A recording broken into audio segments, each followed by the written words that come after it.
Welcome to the August 29th edition of Give Me 5 Minutes with Fort Smith City Director Neil Martin, where we look and talk about the events of last week and we look forward to what's going on this week. So let's go ahead and get after it. Give me 5. All right, everybody, I've got a little bit of bad news and a little bit of good news. So usually when I am in this situation, I like to hear the bad news first. So let's go ahead and talk about the consent decree. Okay, in order to understand the consent decree, we've got to do a little history lesson. So, in 2015, Fort Smith entered into a consent decree with the federal government and the state of Arkansas. So, prior to that, we spent $192 million on remedial measures. So we were doing this to try to avoid the consent decree and having to enter into a consent decree. So, that's what we were trying to do, trying to get out of it, but that did not work. So, facing litigation, the Fort Smith Board of Directors voted 5-2 to enter in the consent decree, and this was done on December 16th of 2014. You can go back and you can watch that meeting, you can look at all the discussion and see how all that discussion turned out. But anyway, we agreed 5-2 to enter into a consent decree. And remember, this is an agreement. This is a contract that we have with the federal government and the state of Arkansas. And that's why it's been so difficult to try to get out of it, because we agreed to do this. So that's what happened. I probably would not have entered into this agreement if I were on the board back in 2014, but 5-2, we entered into it, so here we are. Carl Gefkin, just another note, Carl Gefkin was not the city administrator at the time, it was Ray Gossick. Carl was hired in 2016.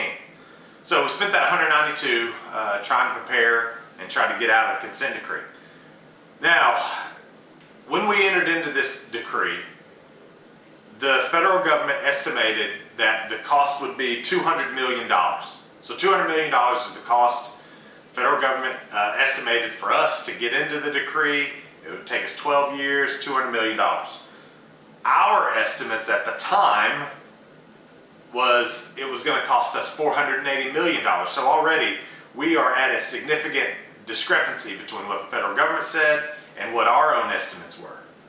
And now, here in 2021, after some of the work's been done, after we've done more investigation, we are estimating current scope $650 million total for the consent decree. So go back to what the federal government said, $200 million. Now we're estimating it's going to cost us $650 million total to complete the consent decree.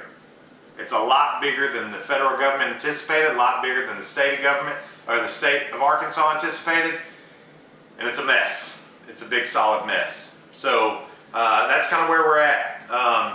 So I mentioned earlier we'd spent $192 million already.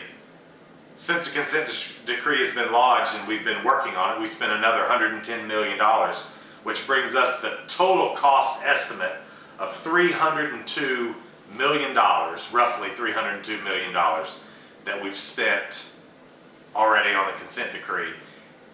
And there's probably another $300 million more, just based on our estimates. So that's pretty difficult. So that was what we heard this week. It's tough news, tough to hear. But I wanted to at least share that with you and let you see some of the information that we're seeing and just let you know how disastrous this consent decree was when the decision was made to enter into it. Now for the good news. I've mentioned in the past that there are a couple indicators that I look at for our economy, the growth of our economy and things like that. One is sales tax revenue, the other are building permit values. Well, we got our sales tax revenue numbers for July of 2021.